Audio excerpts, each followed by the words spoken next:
I was bathing my daughter when my sister called me. I'm so sorry. I had to do what's right for the kids. CPS will be there tomorrow morning. She hung up before I could say anything. The next morning, a CPS investigator knocked on my door with 2 police officers and a court order. We received a report of physical and emotional abuse, the investigator said. We need to examine your children and your home. They searched everything, photographed my whole house, took my 6-year-old Maya and my 9-year-old Devin into separate rooms to interview them. Maya came out crying. Devin looked scared. We found a bruise on Devin's arm, the investigator said. And Maya seems nervous around you. Devin plays soccer. He gets bruised every week. They didn't care. We're removing the children immediately for their safety. They'll go to emergency foster care. No! I tried to grab Maya's hand. Sir, step back or the officers will restrain you. I watched them put my kids in a CPS van. Maya was screaming for me. Devin was crying. The investigator handed me paperwork. Don't contact your children. We'll investigate. If the allegations are true, you could face 20 years. Your hearing is in 5 days. The first thing I did was call my kids' foster placement. I just want to talk to them for 1 minute. Tell them I love them. No contact means no contact. Violation could result in criminal charges. She hung up. I drove to Maya's daycare to get her attendance records. Proof she'd been happy there. The director stopped me at the door. CPS instructed us not to speak with you. Your sister already collected Maya's belongings. She's been granted temporary guardianship. Temporary what? The hearing isn't for 5 days? Emergency placement with family. It's standard. I'm sorry, but you need to leave. I went home and checked my security camera system. 6 months of footage showing normal family dinners, homework help, bedtime stories. I went to download it. The hard drive was gone. The cables were cut. My sister Claire had a key to my house. She'd been here. I called the police. My sister broke in and stole evidence that proves my innocence. The officer sounded bored. Sir, your sister has temporary custody of your children. She's legally allowed to collect their belongings from your residence. If you believe something was stolen, you can file a report, but it'll take weeks to investigate. I don't have weeks, and my hearing is in 5 days. Then I suggest you speak with your lawyer. I called the public defender they'd assigned me. I explained everything. The deleted footage, Claire's lies, her obsession with my kids. Sir, I have 63 cases. CPS found bruises on both children. Multiple witnesses support the abuse claims. Your sister has a clean record, a stable marriage, and passed a home study in 48 hours. That doesn't happen unless she'd already started the process months ago. Exactly. She planned this. Do you have proof of that? I didn't. I'll do my best, but the evidence is overwhelming. I'd prepare yourself for losing custody. I spent the next day calling everyone who knew my family. Maya's pediatrician, Devin's soccer coach, my neighbors, my late wife's family. Every single call went the same way. No one believed me. On day 4, I used my savings to hire a private investigator. I need you to find proof my sister planned this. Search histories, text messages, something. He called me back that afternoon. Sir, I can't take your case. Your sister's lawyer contacted me. Said if I interfere with a CPS investigation, I could lose my license. I'm sorry. The night before the hearing, I sat in my empty house and cried. I'd tried everything. Calling the kids, getting evidence, talking to witnesses, hiring help. Nothing worked. Claire had thought of everything. The hearing was at 10 a.m. I sat at a table with my public defender. Claire sat across the room with her husband. She looked sad, dabbing her eyes with tissues. Judge Kramer called the hearing to order. The caseworker presented everything. Bruises, ER visits, teacher reports, witness statements from Claire. Then Claire testified. She cried while talking. I love those children like they're my own. I can't watch them suffer anymore. My husband and I have room for them. A stable home, 2 parents. They deserve better. The judge looked at me. Do you have evidence contradicting these allegations? My lawyer stood up. Your Honor, we can explain the bruises. Devin plays competitive soccer. Do you have evidence? The judge repeated. Before my lawyer could answer, the courtroom door opened. My late wife's best friend, Elena, rushed in holding a laptop. Your Honor, I have proof he didn't do this. Judge Kramer frowned. Ma'am, you can't just... Please! I found Claire's laptop at her house and I have her search history. The judge waved her forward. Elena opened the laptop. 4 months ago, Claire searched how to win CPS case and getting custody of niece and nephew and signs of child abuse to report. She has a folder with fake text messages, templates for bruise photos, a timeline for building a case. She turned the screen. And she has videos. Videos she recorded of herself telling Maya and Devin their dad didn't want them anymore. The courtroom went silent. Judge Kramer studied the laptop and looked at Claire. Did you fabricate these allegations to gain custody of your brother's children? Claire's face crumbled. I can't have children, she sobbed. They love me. I'd be a better mother. Judge Kramer's expression hardened as he looked at Claire. The courtroom exploded with shocked murmurs and gasps from the few people in the gallery. Two bailiffs moved toward Claire's table, while her husband sat completely frozen, his face pale and blank like he couldn't process what was happening. Claire kept sobbing into her hands, her shoulders shaking, but the judge raised his hand for silence. The room went quiet. He looked directly at Claire and his voice was cold and firm when he spoke. The bailiffs stood on either side of her now, waiting for the judge's order. I sat at my table watching this happen, and part of my brain couldn't believe it was real. My sister was about to be arrested. The nightmare that started 5 days ago when CPS took my kids might actually be ending. Judge Kramer ordered the bailiffs to take Claire into custody for investigation of perjury and filing false reports. The bailiffs moved forward, and one of them touched Claire's arm. She looked up at them with red, swollen eyes and didn't resist as they helped her stand. Her husband finally moved, reaching toward her, but a bailiff held up his hand and shook his head. Claire was led toward the side door of the courtroom, still crying, and I watched her go, feeling this weird mix of relief and disbelief and anger all at once. The judge turned to me and his expression was serious but not cold anymore. He explained that while Claire's confession changed everything, CPS protocol required a full reevaluation before custody could be restored. My heart dropped straight into my stomach. I thought this moment meant I'd get Maya and Devin back right now, today, immediately. But the judge kept talking about procedures and evaluations and proper documentation. He scheduled an emergency follow-up hearing for 3 days from now. 3 more days without my kids. 3 more days of them thinking I abandoned them. I felt my public defender's hand on my arm, but I couldn't look at him. Judge Kramer called a recess and suddenly people were moving and talking. Elena rushed over to me from where she'd been standing near the judge's bench. I stood up and she threw her arms around me, and I hugged her back so hard my arms shook. She was crying, and I realized I was crying too. She pulled back and grabbed my shoulders and started explaining fast. She went to Claire's house yesterday to drop off some of my late wife's belongings, things that had been in storage. Claire wasn't home, but the door was unlocked. Elena went inside to leave the box and saw the laptop open on the kitchen table. The screen showed a folder labeled Custody Plan. She looked at it and found everything. The search history, the fake text messages, the timeline, the videos of Claire talking to Maya and Devin. She grabbed the laptop and drove straight to the courthouse this morning. The CPS caseworker approached our table slowly, her face showing clear embarrassment. She asked if she could speak with me for a moment. I wanted to scream at her. I wanted to ask her how she could tear my family apart based on lies, how she could take my crying children and put them in a van while Maya screamed for me. But I forced myself to stay calm because Clive had warned me that antagonizing CPS wouldn't help. I took a breath and nodded. She said she needed to interview me again with this new information. She apologized for the initial removal, but explained they have to act on reports of abuse. I just nodded again because I didn't trust myself to speak without yelling. Judge Kramer called us back after 15 minutes.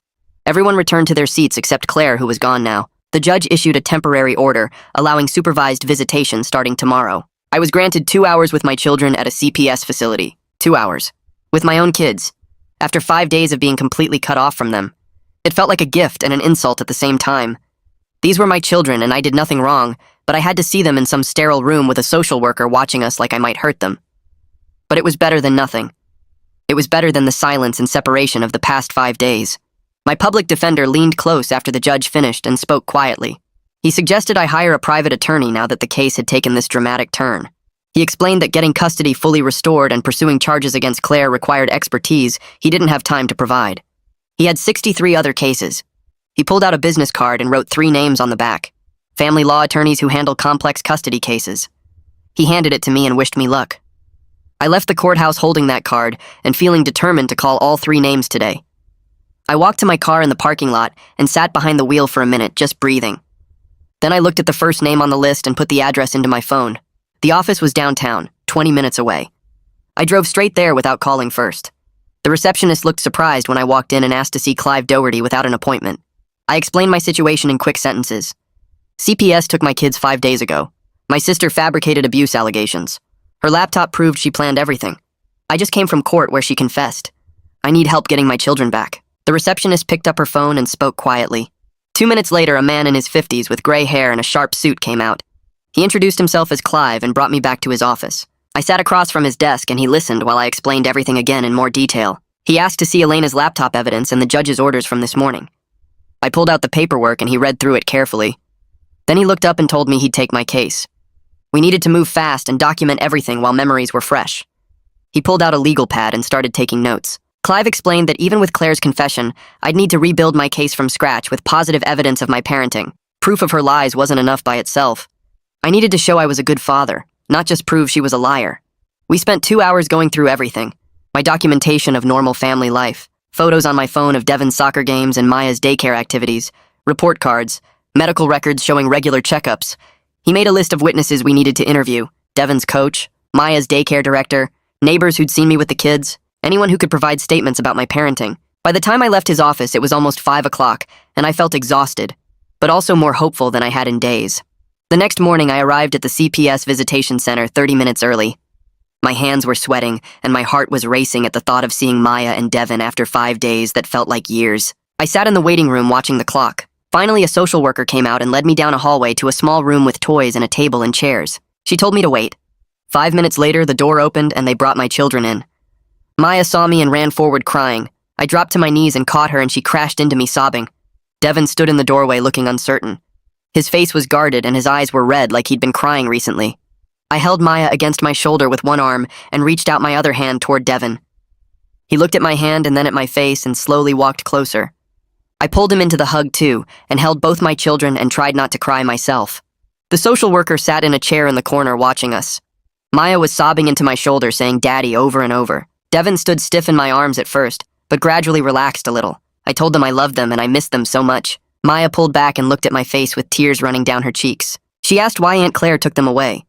I didn't know how to answer that in a way a 6-year-old would understand. Devon pulled away from me completely and took a step back. He looked at me with this expression that was angry and hurt and confused all at once. Then he asked me why I let them take him away.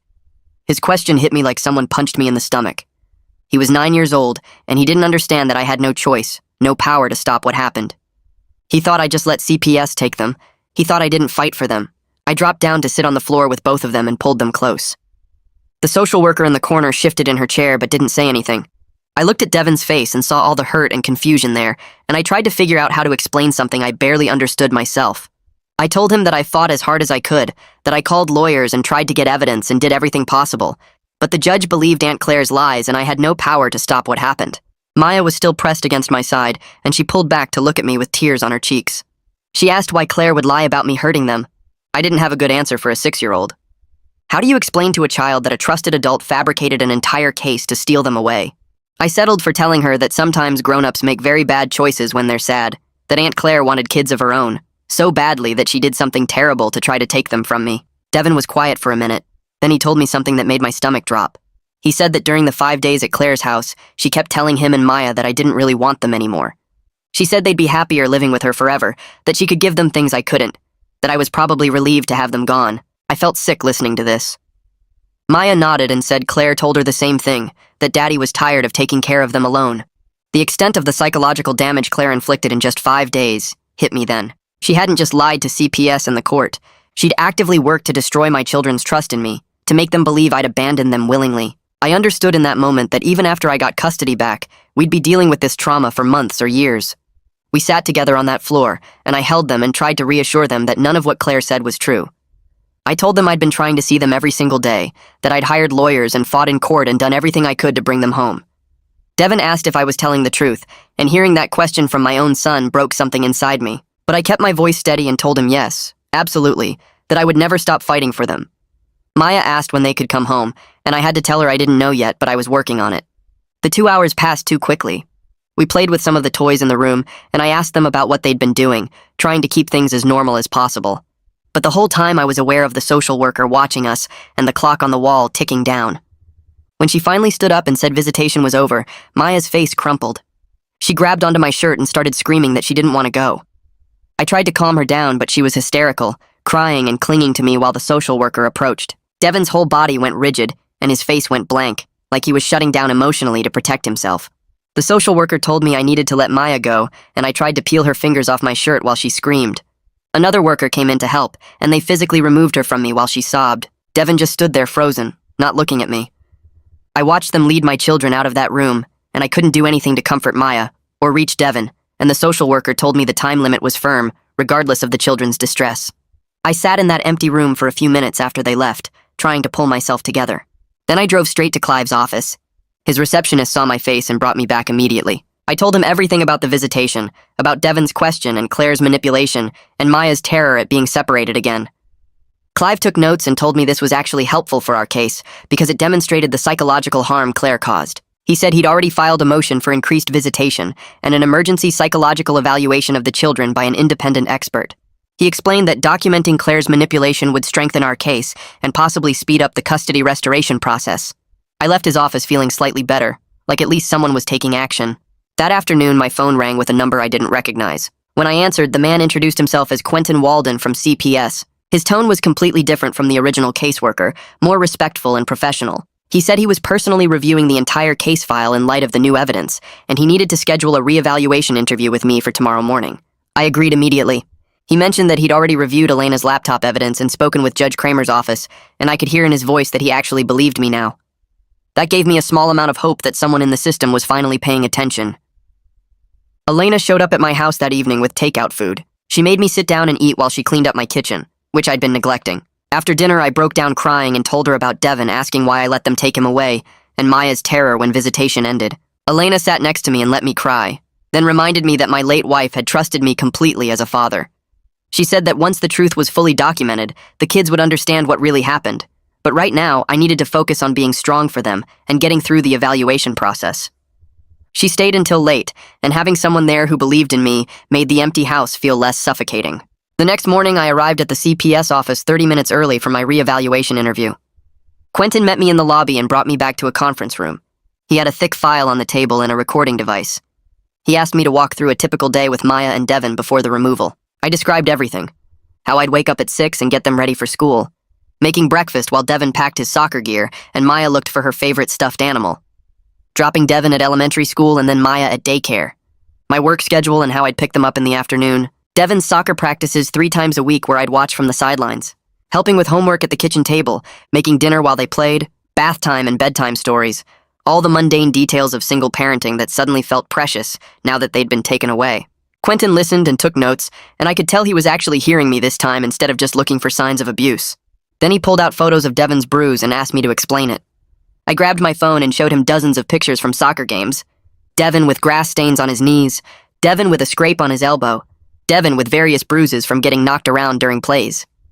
I explained that he played midfielder, which meant he was constantly in the thick of the action getting bumped and shoved. His coach could verify that the specific bruise CPS photographed happened during a particularly rough game 3 days before they showed up at my door. Quentin nodded and made more notes.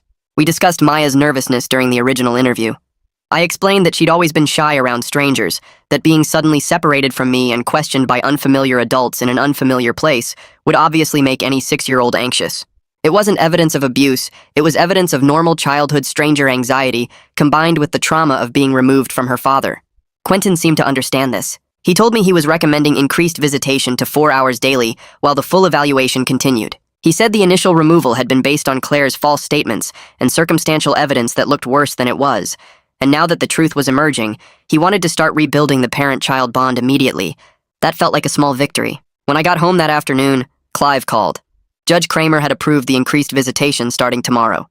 Even better, the judge had ordered an independent psychological evaluation of all 3 of us by Martha Pike, a therapist who specialized in parental alienation cases. Clive explained that the evaluation would take 2 weeks and involve multiple sessions with me and separate sessions with each kid.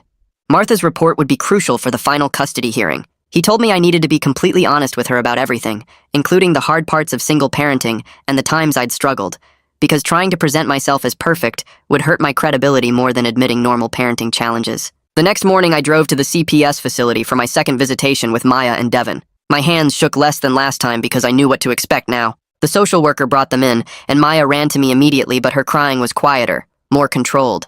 Devin walked over slowly and sat next to me on the floor instead of hanging back near the door. I hugged Maya and reached out to touch Devin's shoulder, and he didn't pull away. We sat together and Devin started asking questions about what was happening with the case. He wanted to know when he could come home and if the judge believed us now. I explained that everyone knew Aunt Claire lied, and we were working to fix everything, which seemed to help him relax a little. Maya kept her arms wrapped around my waist the whole time, but she wasn't screaming or shaking like before. Devin asked if we could play a game, and I pulled out the cards I'd brought. We played Go Fish, and Devin actually smiled when he won, and that small smile felt like the biggest victory I'd had in weeks. The social worker took notes from her corner, but mostly stayed quiet. When visitation ended, Devin hugged me goodbye without me asking first, and Maya only cried for a minute before the social worker led them away. I sat in my car afterward and called Clive to tell him about the progress. He said Devin asking questions was a good sign that he was processing instead of shutting down completely. During the next visitation 2 days later, Devin brought up Claire directly. He asked me why she told lies about us, and I carefully explained that the judge made a mistake because Aunt Claire told stories that weren't true, but now everyone knew the real facts and we were working to fix it. Devin's face got serious and he asked if Claire was going to jail. I told him honestly that I didn't know yet, which led to a complicated conversation about how sometimes people who do bad things are sick inside their heads and need help from doctors, not just punishment. Devin thought about this for a while, and then asked if being sick made it okay that Claire lied. I explained that being sick doesn't make it okay, but it helps us understand why she did something so terrible. Maya listened to our conversation but didn't say much, just stayed close to me and played with the blocks I'd brought. Devin asked if we were sick too, and I promised him that we were healthy and strong, and that what happened to us wasn't our fault. He seemed satisfied with that answer, and we moved on to talking about his soccer team and the games he'd missed. The social worker watching us made more notes, and I wondered what she was writing down, whether she saw the same progress I did, or if she was documenting problems I couldn't see. My first session with Martha Pike happened the next afternoon at her office across town. She had a calm voice and kind eyes that reminded me a little of my late wife, which made it easier to talk. Martha asked detailed questions about my relationship with each child, how we spent our days, what our routines looked like, how I handled discipline and homework and bedtime. She asked about my late wife's death 3 years ago and how we'd coped as a family since then. I told her the truth about the hard days when I felt overwhelmed trying to be both parents, the times I'd lost my patience with Devin's attitude or Maya's tantrums, the moments I'd cried in my bedroom after the kids went to sleep because I missed my wife so much. Martha wrote notes, but her face stayed neutral and supportive. I explained that I wasn't a perfect parent, that I'd made mistakes and had bad days, but I loved my children and always put their needs first. Martha nodded and said that honest self-awareness was more valuable than pretending to be flawless. She asked how I managed work and parenting alone, and I described my schedule, the support from neighbors and friends, the way my late wife's family helped with childcare when I needed it. Martha asked what scared me most about this situation, and I told her that losing my kids permanently would destroy me, that they were the only family I had left. She made more notes and told me we'd meet again in 3 days. At my second session with Martha, she shifted focus to Claire. She asked about my sister's relationship with the kids before this incident happened. I explained that Claire had always been involved and loving, that she babysat frequently and attended Devin's soccer games and took Maya to the park. I told Martha that Claire seemed like a devoted aunt who genuinely cared about the kids, which made her betrayal even more shocking.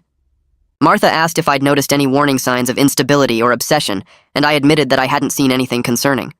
Claire had seemed normal, helpful, supportive. I told Martha that I felt guilty now for missing whatever signs must have been there, for not protecting my children from someone I should have recognized as dangerous. Martha said that manipulative people are often skilled at hiding their true intentions until they strike, that it wasn't my fault for trusting my sister. She asked how Claire had reacted to my wife's death, and I remembered that Claire had been devastated, that she'd helped plan the funeral and stayed with us for a week afterward. Martha made notes about this and asked more questions about Claire's marriage and her struggles with infertility. I told her what I knew, which wasn't much because Claire had always been private about that topic. Martha said she was building a complete picture of the family dynamics to understand how this situation developed. The following week, Martha scheduled separate sessions with Maya and Devin.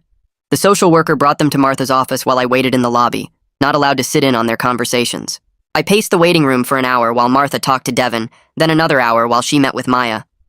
When they came out, both kids looked tired but okay. Devin told me Martha was nice and that they'd played games while they talked. Maya said she drew pictures for Martha. I wanted to ask what they'd discussed, but I knew the sessions were private. Clive had explained that confidentiality was standard and that Martha's professional opinion would be based on evidence, not emotion. Still, waiting for her report felt like torture when my children's future depended on what she concluded. I drove the kids back to their foster placement and hugged them goodbye, then went home to my empty house and tried not to think about all the ways this could still go wrong. Clive called that evening to check in, and I told him about the sessions. He reminded me that Martha was an expert in parental alienation cases and that her evaluation would carry significant weight with the judge. A week after the courtroom revelation, a police detective called my cell phone. He said they were investigating Claire's break-in and theft of my security footage and wanted to know if I wanted to press charges. I told him I needed to talk to my lawyer first and called Clive immediately. Clive said filing the report would establish a pattern of criminal behavior and premeditation, which would strengthen the case for keeping Claire away from my kids permanently.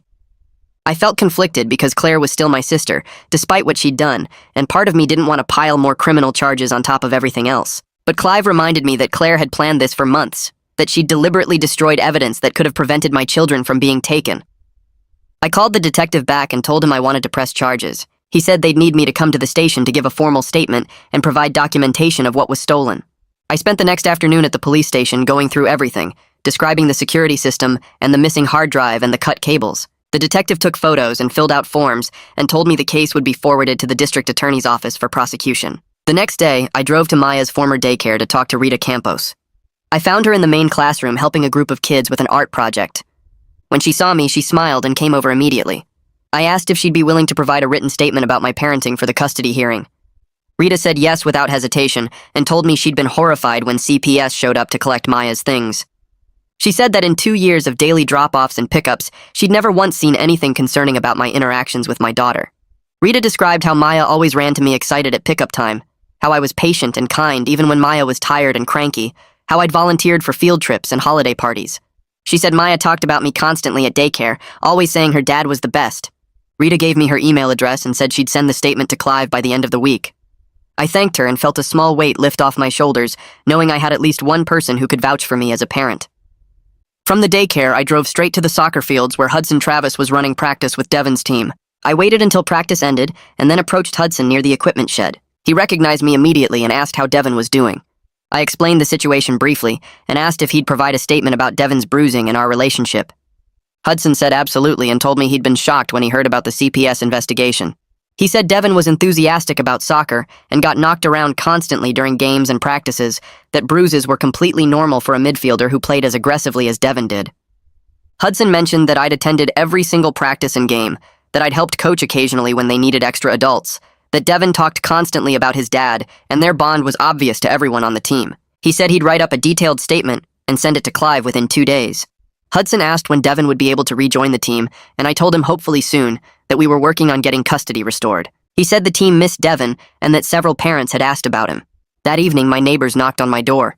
The elderly couple who lived next door came in and sat at my kitchen table. They told me they'd been questioned by CPS during the initial investigation and that they'd given positive statements about me. They said they'd told the caseworker they'd never heard yelling or seen anything inappropriate in the 3 years we'd been neighbors. They were angry that their statements had apparently been ignored in favor of Claire's lies. The wife said she'd watched me parent Maya and Devon through her kitchen window and had always thought I was doing a wonderful job as a single father. The husband said they'd be happy to testify at any hearing if needed, that they wanted to help however they could. I thanked them and felt grateful to have neighbors who actually paid attention and cared enough to get involved. They stayed for coffee and we talked about the case and the kids and how much I missed having them home. When they left, the wife hugged me and told me to stay strong, that the truth would win in the end. My 4th visitation with the kids happened 3 days later. When the social worker brought them in, Devon walked straight to me and hugged me first without hanging back. I felt my throat get tight because this was the first time he'd initiated contact since everything started. Maya hugged me too, and we all sat on the floor together. I'd brought board games and we played for the full 2 hours. Devon talked about soccer and asked when he could go back to practice. I told him hopefully very soon that his coach missed him and the team wanted him back. Maya told me about the foster home and the other kids there, how she had her own bed and a nightlight because she was scared of the dark. We played Candyland and Sorry and Devon won both games. For brief moments it almost felt normal, like we were just having a regular afternoon together instead of supervised visitation in a CPS facility. Devon asked if we could have pizza for dinner when he came home, and I promised we'd order his favorite toppings. Maya said she wanted to sleep in her own bed again because the foster home bed was too hard. The social worker announced that time was up and reality crashed back in. Devon hugged me goodbye and told me he loved me, and I had to fight to keep from crying in front of him. Maya clung to me, and the social worker had to gently pull her away. I watched them leave and sat alone in the visitation room for a few minutes, trying to pull myself together before driving home. 2 weeks later, Martha finished her evaluation and sent her report to the court. My phone rang that afternoon and I saw Clive's name on the screen. I answered before the second ring. He told me the report was strongly in my favor, that Martha concluded I was a capable and loving parent, that the children had been doing great before they got taken away, and that Claire had deliberately turned them against me during the time she had custody. I sat down on my couch because my legs felt weak. Clive kept talking, reading parts of the report out loud, and every sentence felt like proof that I wasn't crazy, that I hadn't imagined being a good father. The report said Devon's anger toward me came directly from Claire's lies, not from any real problems in our relationship before. Martha wrote that both kids showed clear signs of being manipulated and that they needed therapy to deal with the trauma of being separated from me. She recommended putting us back together immediately with therapy support for all 3 of us. Clive said this report basically guaranteed I'd get custody back at the final hearing. I thanked him about 5 times and then sat alone in my living room staring at nothing. trying to believe this nightmare might actually end soon. I called my neighbor and told her the news, and she started crying on the phone, saying she'd been praying for this outcome. I wanted to tell Maya and Devin, but I couldn't contact them, so I just sat with the knowledge that someone official had finally seen the truth. 2 days before the final hearing, Clive called again. The district attorney's office had contacted him about pressing criminal charges against Claire. They were thinking about prosecuting her for filing false reports, lying under oath, and hurting children through psychological abuse. They wanted to know how hard I wanted them to go after her. Clive said I needed to meet with the prosecutor to discuss it, so we set up an appointment for the next morning.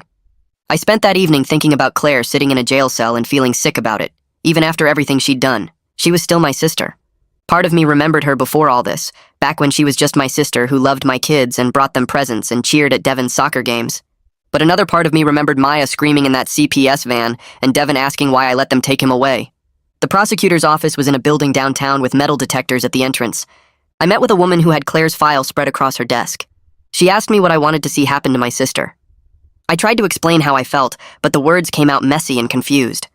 I said Claire was clearly sick in her head, that she needed mental health help more than jail time, but I was also so angry about what she'd put my children through that part of me wanted her punished as much as possible.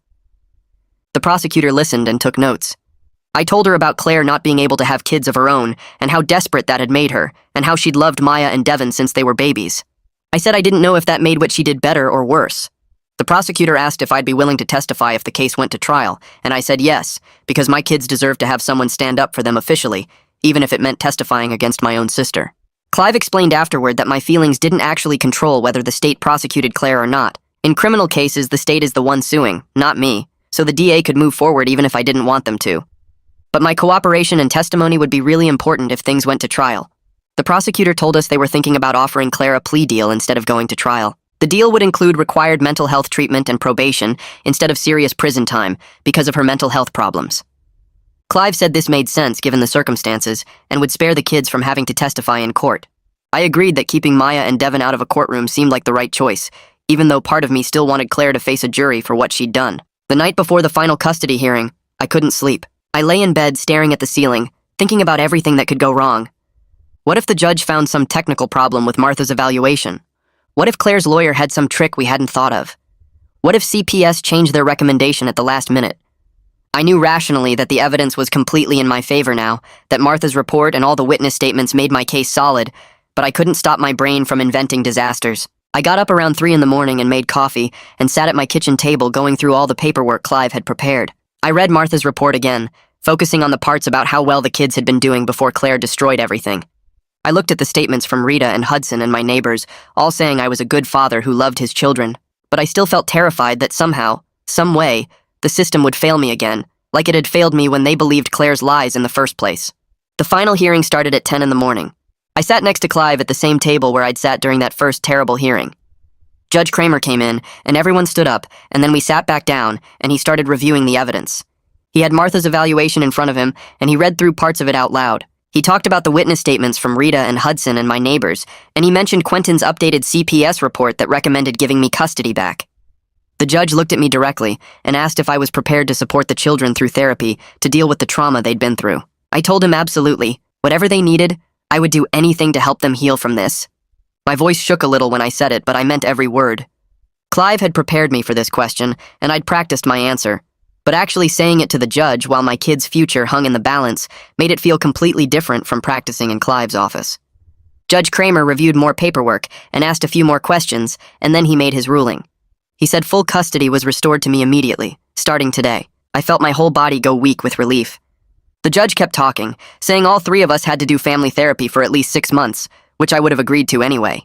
Then he issued a restraining order preventing Claire from contacting me or the children, and he referred her case to the district attorney's office for criminal prosecution. He said her actions were too serious to just ignore, that she'd caused real harm that needed real consequences.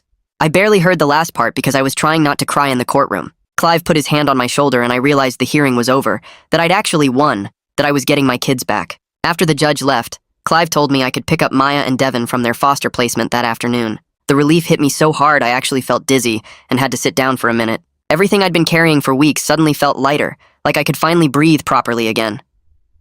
Clive shook my hand and told me the hard work of healing was just beginning, that getting custody back was just the first step. He reminded me that the kids had been through trauma and that rebuilding our family would take time and patience and probably a lot of therapy sessions. But at least we'd be together as a family while we did it, and that was what mattered most. I thanked him for everything he'd done, for believing me when almost nobody else did, for fighting to bring my children home. I drove to the foster home that afternoon with my hands shaking on the steering wheel. The address was in a neighborhood about 20 minutes from my house. I parked in front of a regular-looking house with toys in the yard and knocked on the door. A woman answered and I told her who I was and she smiled and invited me inside. She called for Maya and Devin, and I heard their footsteps running down the hallway. Maya saw me first and her face lit up and she started crying happy tears while running toward me. I dropped to my knees and caught her in a hug, holding her tight while she sobbed into my shoulder. Devin came out more slowly, looking cautious but hopeful, like he was afraid to believe this was real. I reached out one arm to him and he came closer and let me pull him into the hug too. The foster parents stood back and gave us space, and the woman told me the kids had talked about me constantly, asking every day when they could come home. She said they'd been good kids to care for, but that they clearly missed me terribly. Her words helped ease some of my worry about permanent damage from our separation, made me think maybe we could actually recover from this nightmare Claire had put us through. I collected their backpacks and stuffed animals from the foster parents and thanked them for taking care of Maya and Devin. We walked to my car in the driveway, and I buckled them into their seats, my hands shaking slightly as I clicked the seatbelts into place. I sat in the driver's seat for a moment before starting the engine and turned around to look at them. I told them we were going home and staying together, that nobody could separate us again. Devin's face looked worried, and he asked if Aunt Claire could take them away again. I promised him there was a court order preventing her from coming anywhere near us, that the judge made it official, and she couldn't break that rule. He nodded slowly, and I saw his shoulders relax just a little bit, though his eyes still looked uncertain. Maya reached forward and grabbed my hand through the gap between the seats and squeezed it tight. I drove home slowly, checking the rearview mirror constantly to look at their faces and make sure they were really there with me. The house felt different when we walked inside, like we were all strangers trying to remember how to live together. Maya wouldn't let go of my hand and followed me from the living room to the kitchen when I went to get them snacks. Devin sat on the couch and watched me carefully, his body tense like he was waiting for something bad to happen. I tried to act normal and asked them if they wanted to watch TV or play a game, but everything felt forced and awkward. That first night was harder than I expected because the trauma had changed all our normal patterns. Maya refused to go to her own room and cried when I suggested it, so I set up blankets on my bedroom floor for both kids. Devin didn't argue about the arrangement, but he stayed quiet and kept looking at the door like he was checking escape routes. I made their favorite dinner that evening, chicken nuggets and mac and cheese with carrot sticks on the side. We sat together at our kitchen table for the first time in almost 3 weeks, and I felt a weird mix of relief and sadness. The conversation was stilted at first with long silences between comments about nothing important. Maya picked at her food and asked if we could eat here every night now, and I promised her we would. Devin eventually started talking about his soccer team and asking if he could go back to practice, which felt like progress. They gradually started talking about normal kid things like school and friends, and I felt like maybe we could find our way back to who we were before Claire destroyed our sense of safety. After dinner, we played a board game in the living room, and I let them win without making it obvious. That night, Maya had a nightmare and woke up screaming for me around 2 a.m. I rushed to my bedroom floor where she was sleeping and held her while she cried into my shoulder. She told me she dreamed Aunt Claire came to take her away again and that I couldn't stop it from happening. I rocked her back and forth and told her it was just a dream, that we were safe now and together. But I realized that even though we were physically together in the same house, the psychological damage would take much longer to heal than I initially hoped. Devin woke up too and sat up on his blanket watching us with scared eyes. Our first family therapy session with Martha happened 3 days after we got back together. I drove the kids to her office in a building downtown, and we sat in a waiting room with cheerful posters on the walls. Martha came out to get us, and she had a warm smile that immediately put the kids at ease. She worked with us on rebuilding trust and processing the trauma, asking questions about how we felt and what scared us most. She gave me specific strategies for helping the kids feel secure again, including maintaining extremely consistent routines and being patient with regression behaviors. She explained that Maya's clinginess and Devin's watchfulness were normal responses to what happened. Over the next week, Devin started having angry outbursts over minor frustrations that never bothered him before. He threw his soccer ball across the yard when he missed a goal and yelled at Maya for touching his homework. I called Martha, and she explained this was a normal response to the powerlessness he felt during the separation. She taught me techniques for helping him express his anger safely and reminded me that his emotions weren't really about the immediate trigger. She said his anger was about the bigger betrayal he experienced when adults he trusted let him down. I practiced staying calm when he exploded and giving him space to feel his feelings without judgment. Maya developed separation anxiety and had trouble going to daycare for the first time in her life. She cried and clung to me at drop-off, begging me not to leave her there. Rita was understanding and worked with me to create a gradual transition plan where I stayed for the first 15 minutes each morning. But it broke my heart to see my previously confident daughter so fearful about being away from me. 2 weeks after we got back together, Devin exploded at me during homework time over a math problem he couldn't solve. He threw his pencil across the kitchen table and yelled that I was a bad dad because I let them get taken away. His words cut deep and I felt my chest tighten with guilt and pain. But Martha had prepared me for this exact moment during our sessions, so instead of getting defensive, I took a deep breath. I acknowledged his anger and told him he was allowed to be mad about what happened to us, that his feelings were valid. We sat down together on the couch and had a long conversation where I explained again that the judge made a decision based on lies. I told him I fought every single day to get them back, that I never stopped trying. Devin cried and admitted he knew it wasn't really my fault, but he was angry anyway because someone should have protected them from what happened. I told him that feeling made complete sense, and that I was angry too about the whole situation. We sat together for a while, and he eventually leaned against my shoulder. Later that week, Clive called me with news about Claire's case. The district attorney's office was offering her a plea deal instead of going to trial. She would plead guilty to filing false reports and child endangerment in exchange for 5 years probation and mandatory psychiatric treatment. The deal included permanent supervised visitation only if I ever chose to allow contact with the kids. Clive said Claire's lawyer indicated she would accept the deal, which meant no trial and no forcing the kids to testify about what happened. I felt relieved we wouldn't have to go through a long court process that would keep the trauma fresh. I sat in Clive's office the next day and told him I wasn't sure how to feel about the plea deal. Part of me wanted Claire to face serious prison time for what she put us through. Clive leaned back in his chair and explained that a full trial would take months, maybe even a year, and Devin and Maya would probably have to testify about the videos Claire made and the things she told them. He said watching their kids testify in court destroys some families even when they win the case. The mandatory psychiatric treatment would address why Claire did this in the first place, and the permanent supervision meant she could never be alone with my children again, without my explicit permission and a court order. I understood his logic, but it still felt like she was getting off easy for destroying our lives. Clive reminded me that 5 years of probation meant any violation would send her straight to prison, and the felony conviction would follow her forever. I signed the paperwork agreeing not to oppose the plea deal. The sentencing hearing happened a month later. I went alone because I didn't want Devin and Maya anywhere near that courthouse. Claire sat at the defense table looking smaller than I remembered, her face pale and her hands shaking. When the judge asked if she wanted to make a statement, she stood up and her voice cracked as she apologized to the court. She said she knew what she did was unforgivable, and that she destroyed her relationship with her brother and hurt 2 innocent children. Her lawyer presented a thick folder of medical records showing years of fertility treatments, multiple miscarriages, and severe depression that worsened after each failed attempt to have a baby. The psychiatrist's evaluation described how Claire's mental state deteriorated until she fixated on Devin and Maya as the children she couldn't have naturally. None of it excused what she did, but it explained the why behind her actions. I sat in the gallery and felt a confusing mix of anger and pity watching my sister fall apart at the podium. The judge reviewed all the documents and then looked directly at Claire. He told her that her actions were cruel and calculated, that she'd traumatized 2 young children who trusted her, and that she was fortunate their father was showing mercy by not demanding maximum prosecution.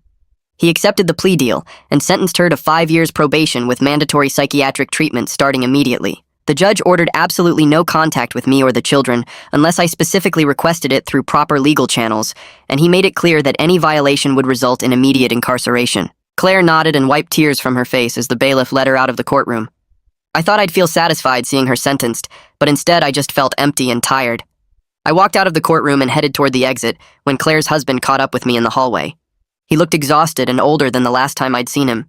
He apologized for not stopping her and said he didn't know the full extent of what she was planning until Elena brought that laptop to court. He told me they were separating because he couldn't trust her anymore after learning she'd been plotting for months to take my children. His voice shook when he said he kept asking himself how he missed the signs that his wife was having a complete breakdown. I didn't know what to say to him because part of me blamed him for not seeing what Claire was becoming, but another part of me understood that manipulative people hide their true intentions really well. We stood there awkwardly for a minute before he walked away, and I realized our entire extended family had been destroyed by Claire's actions. Over the next month, Maya's separation anxiety started getting better.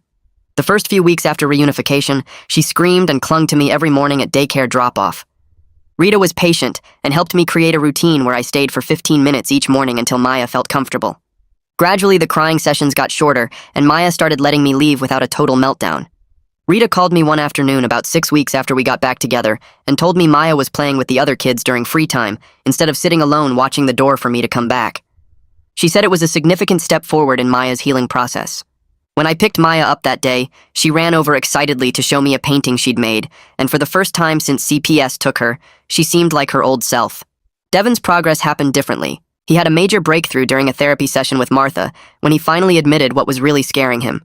Martha called me after the session and explained that Devin told her he was afraid that if he loved me too much again, something bad would happen and he'd lose me like he lost his mom. He'd been pushing me away and staying emotionally distant as a way to protect himself from future pain. Martha helped him understand that protecting his heart by building walls would only make him feel more alone, and that taking the risk of trusting again was how families heal together. She said Devin cried during their conversation, but seemed relieved to finally say out loud what had been eating at him for months. That night at dinner, Devin actually initiated a conversation with me about his soccer team instead of giving one-word answers to my questions, and I knew something had shifted between us. 3 months after reunification, we settled into new routines that felt stable and safe.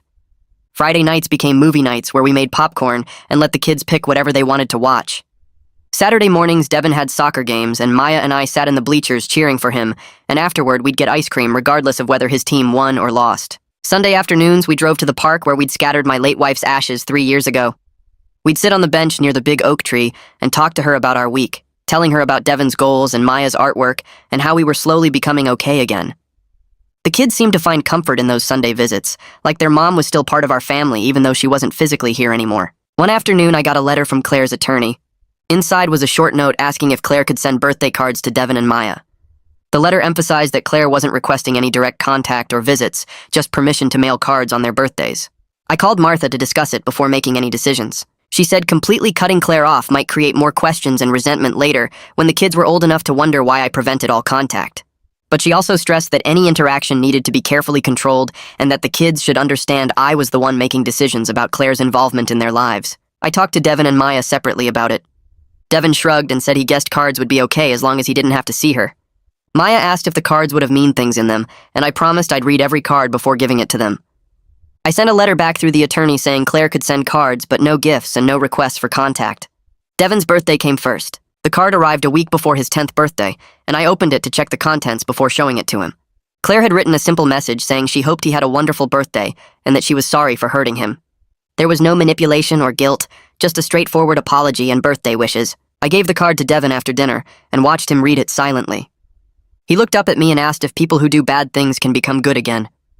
I sat down next to him and told him honestly that I didn't know the answer to that question. I explained that his aunt was sick and getting help from doctors, and that maybe someday when he was older, he could decide for himself if he wanted a relationship with her. But right now, my job was to keep him and Maya safe, and that meant controlling how much contact they had with someone who'd hurt them. Devin nodded and put the card on his dresser, and we didn't talk about it again that night. Maya's 7th birthday party happened 2 weeks later. We kept it small with just a few friends from daycare and our supportive neighbors who'd testified on my behalf. I decorated the living room with streamers and balloons, while Maya helped me frost her birthday cake. Her friends arrived and they played games in the backyard, their laughter filling the house in a way it hadn't since before CPS showed up at our door. When it was time to sing happy birthday, Maya stood in front of her cake with 7 candles flickering and a huge smile on her face. She closed her eyes to make a wish and then blew out all the candles in one breath. Everyone clapped and cheered. I cut slices of cake and watched Maya and her friends eat and giggle together. Looking at my daughter surrounded by friends and genuinely happy, I thought about how far we'd come from that terrible morning when everything fell apart. Kids are tougher than adults give them credit for. Maya and Devin had survived something that would have broken a lot of people, and they were finding their way back to joy and trust. We still had hard days ahead and therapy sessions to work through, but sitting in my living room watching Maya's birthday party, I felt hopeful about our future for the first time in months. 6 months passed with weekly therapy sessions, where Martha watched us slowly rebuild what Claire had broken. Martha scheduled a progress evaluation at her office, and I sat across from her while she reviewed her notes from the past months. She told me we had made remarkable progress in rebuilding trust and processing the trauma, even though we were not completely healed yet. The evaluation showed Devin's anger outbursts had decreased significantly, and Maya's separation anxiety had improved to manageable levels. Martha recommended reducing our therapy frequency from weekly to bi-weekly sessions, which felt like real validation that we were genuinely moving forward instead of just surviving.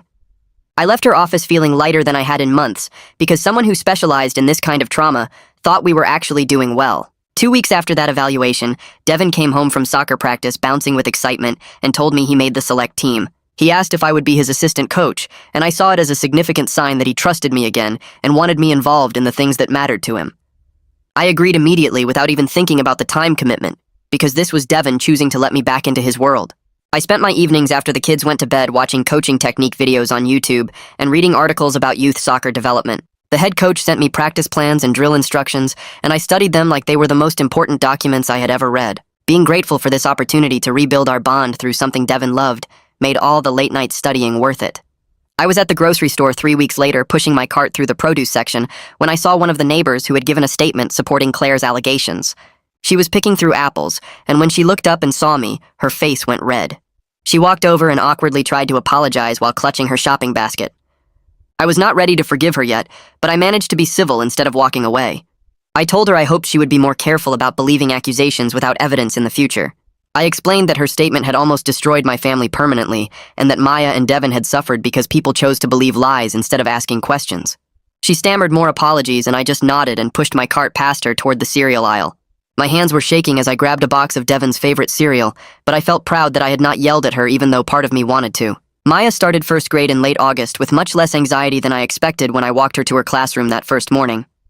Her teacher introduced herself and told me to call her if any concerns came up during the transition. The first parent conference happened in October, and I sat in the tiny chair next to Maya's desk while her teacher pulled out a folder of her work. The teacher told me Maya was doing well academically and socially, and that she had been watching for signs of ongoing trauma, but saw a happy and well-adjusted child who talked proudly about her dad. She knew about our situation because the school had been informed during the CPS investigation, and she wanted me to know that Maya seemed genuinely content.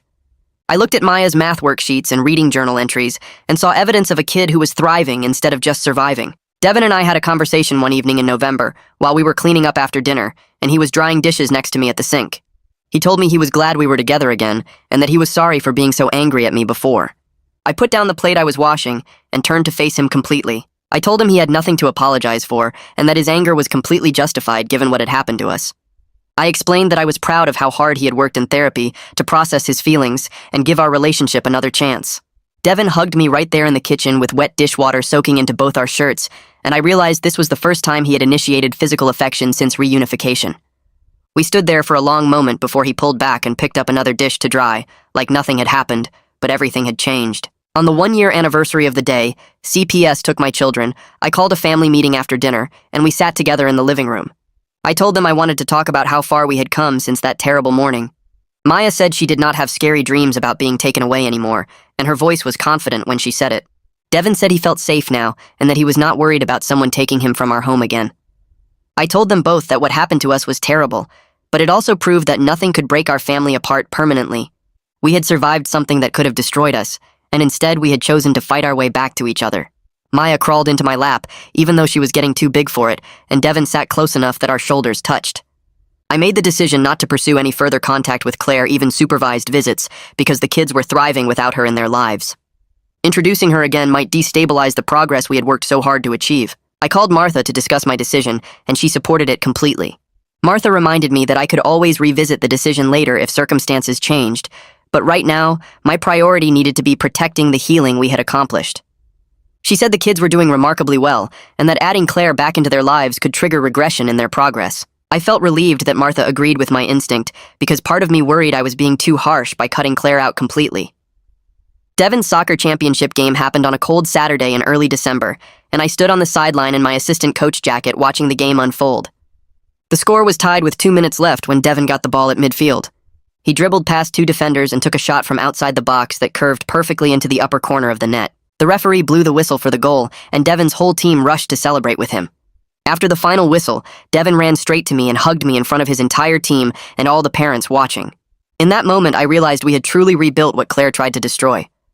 The bond between us was actually stronger now because we had survived something terrible together and chosen to fight our way back to each other. Maya told me one night at bedtime in mid-December that she loved me all the way to the moon and back infinity times. Those were the exact words my late wife used to say to the kids before she died.